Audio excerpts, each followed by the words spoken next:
First of all, I need to tape it up so that I can protect the other components on the board.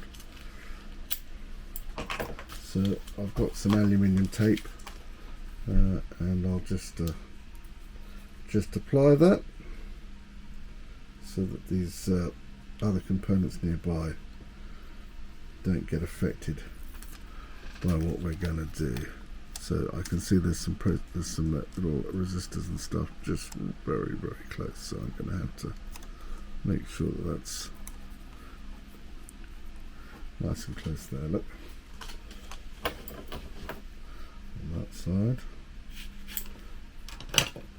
You don't want to be shy with your aluminium tape. You've got to make sure that these little components don't desolder and go walkabout.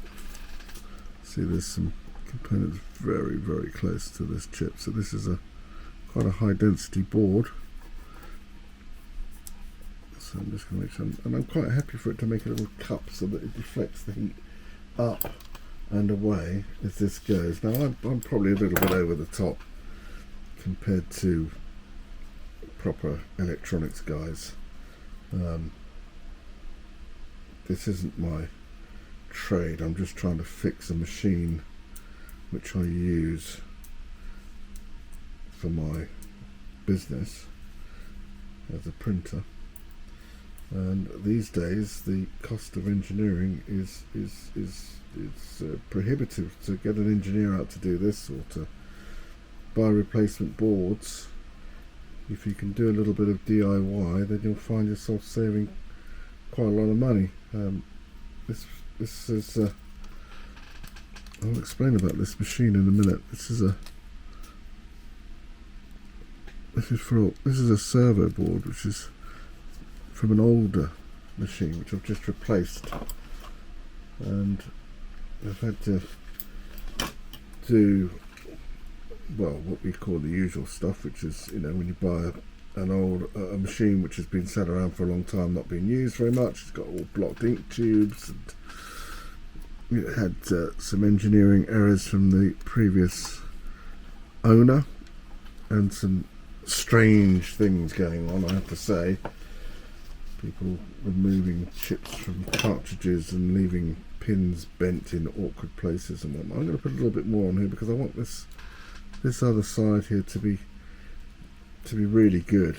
I just want that to be really reflecting the heat away from anything important. So I just want to put a little bit more here. And as I say, I like this,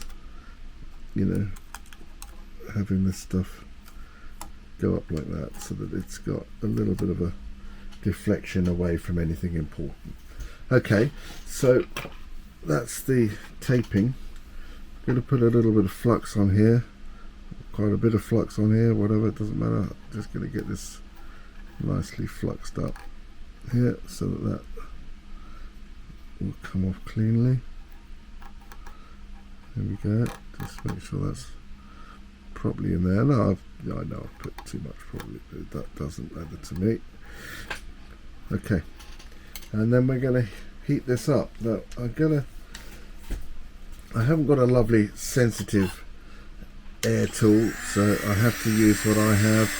I'm going to start it off fairly slowly, just get this to start warming up evenly, and then once I'm sort of fairly sure that I've got it close to the temperature, then what I'll do is I'll whack this thing up. This has only got 2 settings, this particular device. It's not a nice workstation. As I said, this isn't my normal thing to do, something like this. I've learned how to do this by watching YouTube videos, and the fact that it's a necessity that I get this part off of this board, which isn't necessary to keep this particular board. I'm just going to use this particular board for practice, so I want to make sure I can get this off and leave the pads intact, and that will, I'm going to do that a couple of times with these other chips, even though I just want the one chip, and I'm going to do it a couple of times to practice. I'll turn this up now, and that will give me the confidence I need to go ahead and do it on a live board in the machine. It's quite an expensive board, so I'll turn this up now. We're probably running at about 450 degrees. Just get my tweezers ready. Just make sure it's getting nice and hot, and this chip will just come away. Not really long now. So it's nice and even. Getting both sides. If you don't get both sides, then you might rip the pads off the side it comes off second, so to speak. So this should be good. Any moment now. You just have to be a little bit patient here. You want this chip, needs to be good. Just a little bit of, there's got to be pressure on it. I'm just feeling the chip at the end of the tweezers here, and it will tell me when it's released. Could have used a slightly longer tweezer actually. There it goes. There we go. And you can see I've got all the pads there intact. See? So everything's come off. That's come off cleanly. And everything's off there, lovely. Let's see, there are no pads attached to this.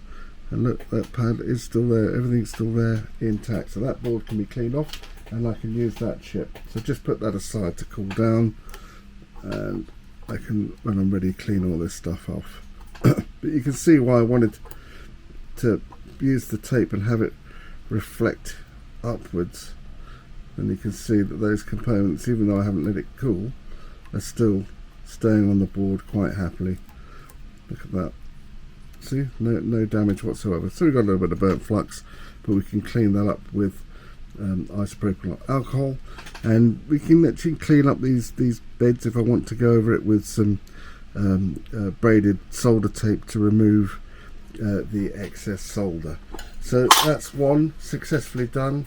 I'm going to let this cool a little bit, catch my breath, have a cup of coffee, then I'm going to come back and release another one, and I'm going to probably put that one on there after I clean up this pad.